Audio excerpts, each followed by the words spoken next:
Yesterday morning, I woke up at about 2 a.m. and I felt this feeling of just intense distress about the state of the world. And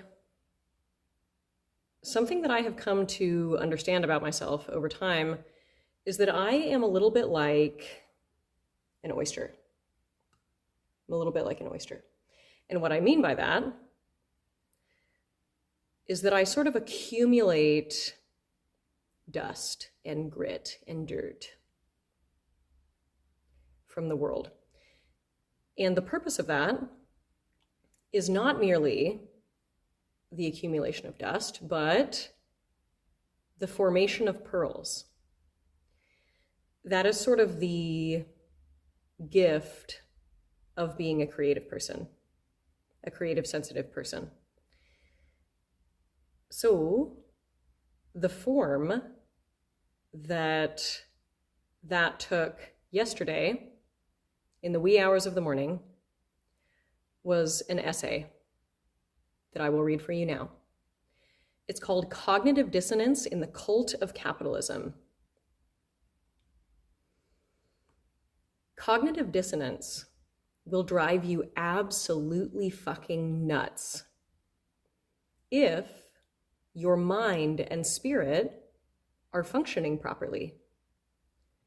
Frankly, if you've not gone even a little crazy living in modernity, especially in the last 5 years, it is indeed you whose sanity I question, not the person screaming on the street.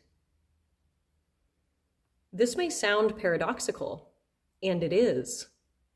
We are living in the golden age of paradox.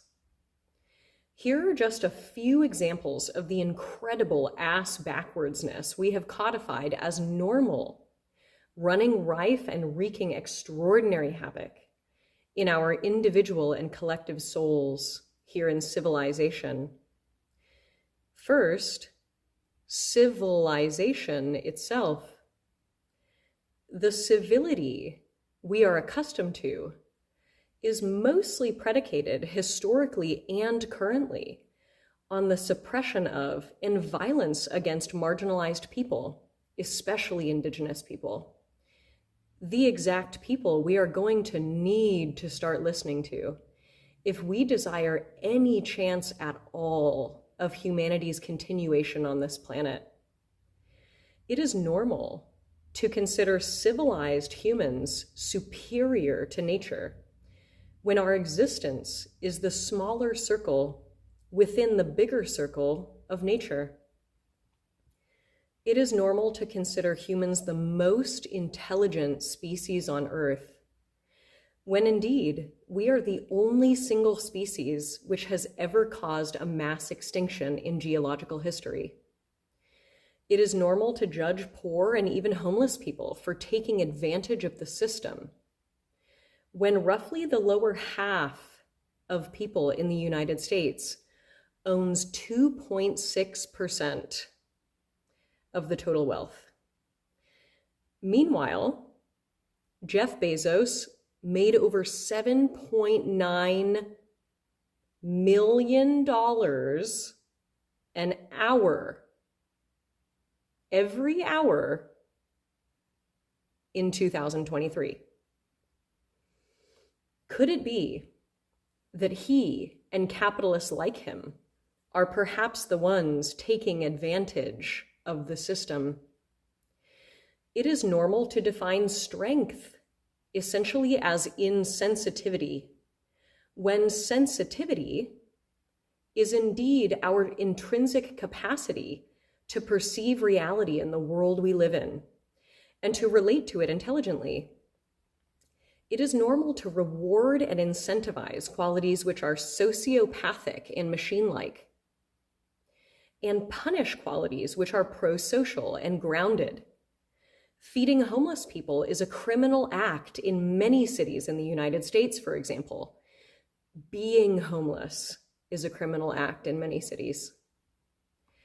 It is normal to claim the United States has an immigrant problem when the vast majority of modern immigrants are economic refugees, directly because the United States has intentionally destabilized their countries socially, economically, and politically, while simultaneously advertising to the world that anybody can make it here.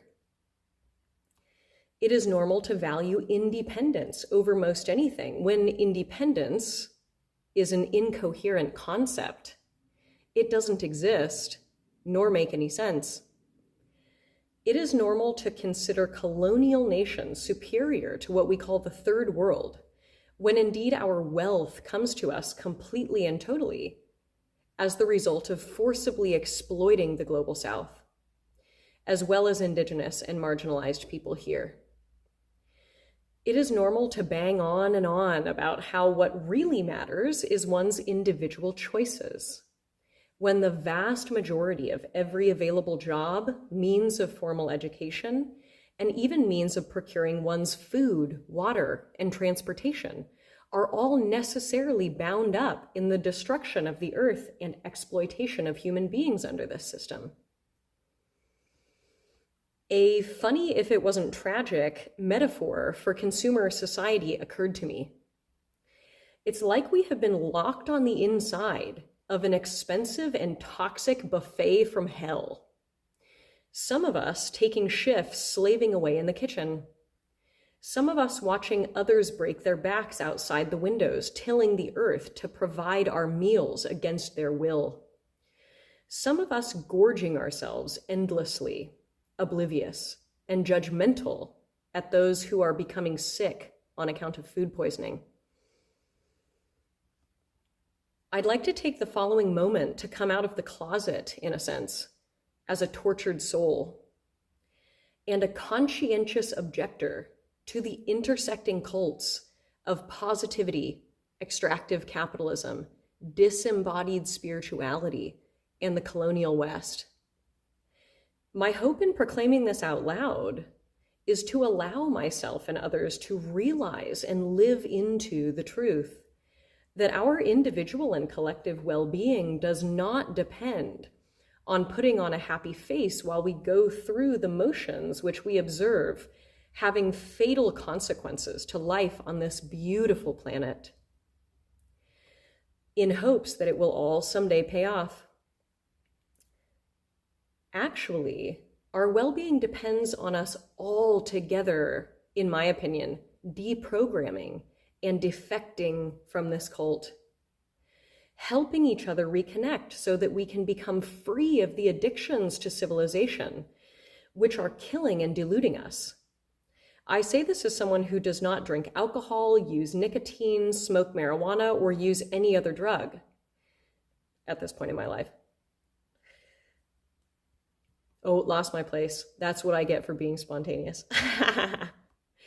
This itself, sobriety, I mean, has made me more confident than ever that individual abstinence is not a solution to addiction at all. To defect from the cult of positivity is not to collapse into despair. In my opinion, it is the antidote to despair. To smile while your hand is burning on a hot stove does not grant you an ounce of honest well-being.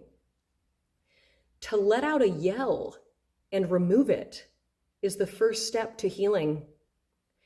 The situation is complicated in our case because we have set up an exactly backwards incentive structure wherein we have made it completely impossible and even illegal to live in right relationship with the processes of creation, such that we require the exchange of money for the ability to eat, drink water, and live in a home.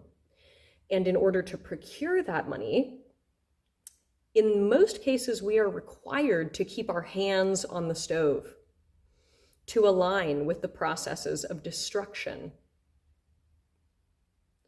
That's why we really do need to do this together.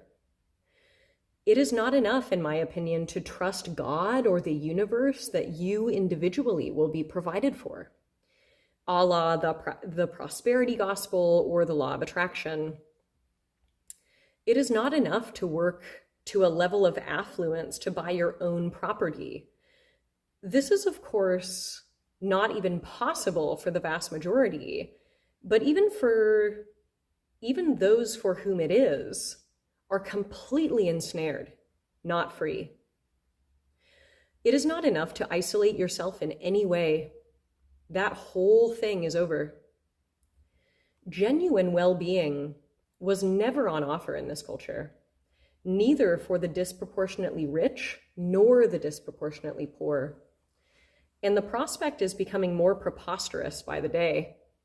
How well would you be taking your supplements and drinking your green juice from within your barbed wire encased bunker, anxiously hoping the pores don't come take your things?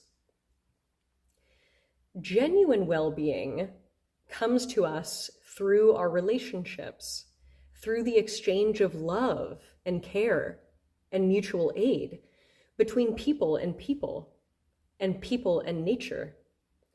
I am not advocating that we live painfully austere lives.